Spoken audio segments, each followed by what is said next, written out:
Good night stress, see you in the morning.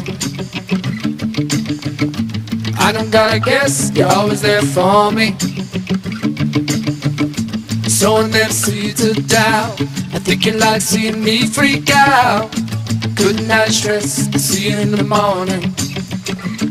So I wake up, I get out of bed, stay up, stay out of my head, cause it's dangerous, and I don't wanna lose my mind, no. I just wanna shine like the sun when it comes up. Alright, so this is going to be part 2 of my Decade of Sacrifice series. In my first segment, I talked about kind of sort of what I've been doing for the last few years and why. And in this part, I want to really touch on what I call the stool of retirement. So a few years ago, I didn't have any kind of retirement at all. I did have an IRA account at my credit union. However, for some reason, and I'll touch on that here in just a minute, it wasn't going up. So I put money in there and nothing was happening. So first off, what is an IRA? An IRA stands for Individual Retirement Account. It's going to be something that is going to be an account that you have personally. It's not through another company, but you can do it through a bank. You can do it through different apps and stuff like that. Right now, I have mine through Robinhood, and it's doing extremely well. Then you also have your 401k. Your 401k is going to be through a company that you work for, and your 401k kind of sort of took the place. A lot of different companies used to have pensions. Some companies and government organizations still have pensions, but the history of the pension was originally there was these organizations, these pension houses is what they were called. And depending on how long you were a member of this pension house, or depending on however long you worked for this company, whenever you did choose to retire, you would have different blocks of how much money you could actually get back per month or per week or per year in retirement. And so if we rewind further back, a couple hundred years, there wasn't any kind of pensions, there wasn't any kind of retirement accounts. It was just whatever you could save just on your own, or maybe you would just work until you died. So anyway, let's talk about the retirement stool. So the retirement stool, they're going to have one leg is going to be your personal savings and retirement, or in your investments. These investments could be like through a bridge account, where you might have just personal like stocks, bonds, treasuries and stuff like that you may own that you can end up cashing in when you retire. It could also be real estate that you own that you may choose to sell or lease out or whatever. So that's going to be your savings and investments. That's going to be one leg of that stool. Another leg is going to be Social Security. So I'm 35 years old. There's always that possibility that Social Security won't exist when I'm retirement age. I hope it does, but because I'm paying into it just like everyone is. But it's not something that I want to necessarily wholeheartedly just rely on, because there's a very good chance that either it won't be there or it won't be enough just to pay the bills.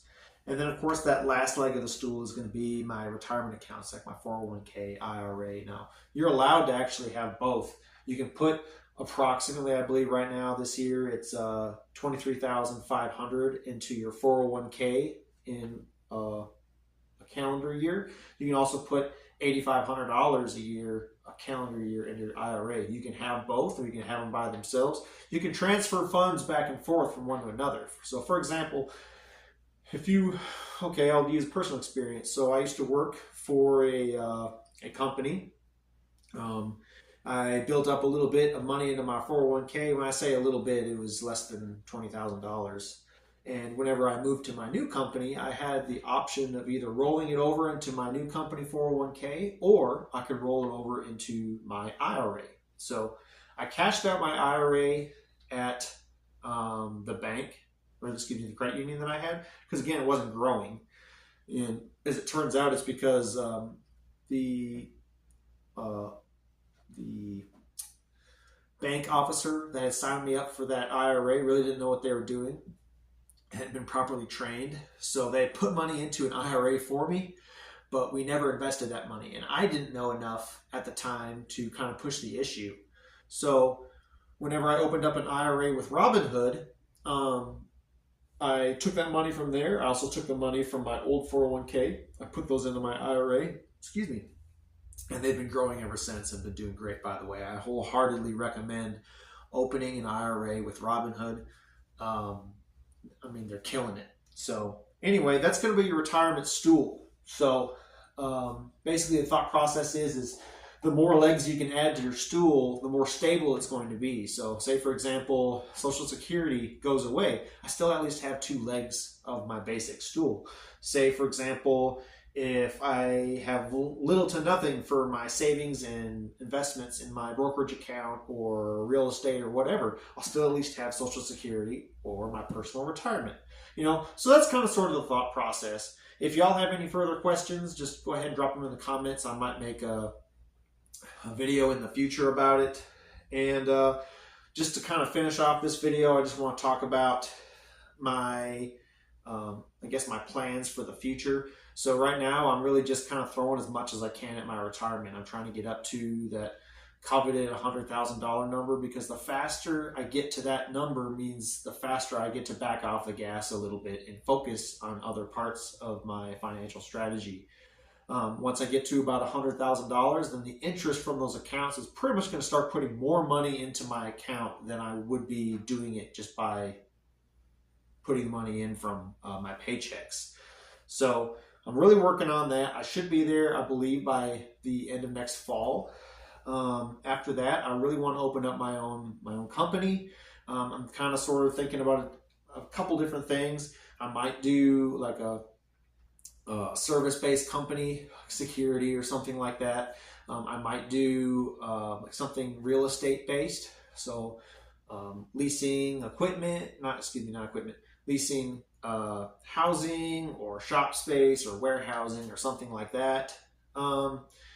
I'm still going to be continuing to work on my career. For those of y'all who don't know, I'm a facilities engineer. I operate and maintain boilers and industrial ammonia refrigeration systems for my company. I make extremely good money. I'm very proud to work for them because of what I signed when I first started working there. I'm not going to tell y'all who I work for, but anyway, for those of my viewers that are kind of feel like they're stuck in their career, I will say, the best thing that I ever did in my life was transitioning from a retail career to an industrial career. So if you have some mechanical skills, go be an industrial mechanic. If you may not have mechanical skills, but you still work hard, go work some kind of production environment. I started working for a rendering company. I really didn't know much, but they brought me on as a mechanic, and eventually I got some boiler experience, and that's why I was actually recruited to work at the place that I work now. And really, if it wasn't for that, I'd probably still be working, making maybe $50,000 a year, slinging auto parts like I used to. And again, just to kind of go back to my previous video a little bit, I would not be where I am today if it wasn't for working an industrial job, if it wasn't for saving and investing, and if it wasn't for kind of reducing my expenses by especially quitting all my vices and really kind of consolidating and figuring out how I can spend less so I can invest more. So anyway, appreciate you all for watching. Have a great day. Good night, stress, see you in the morning. I don't gotta guess, you're always there for me. Sowing them seeds of doubt, I think you like seeing me freak out. Good night, stress, see you in the morning.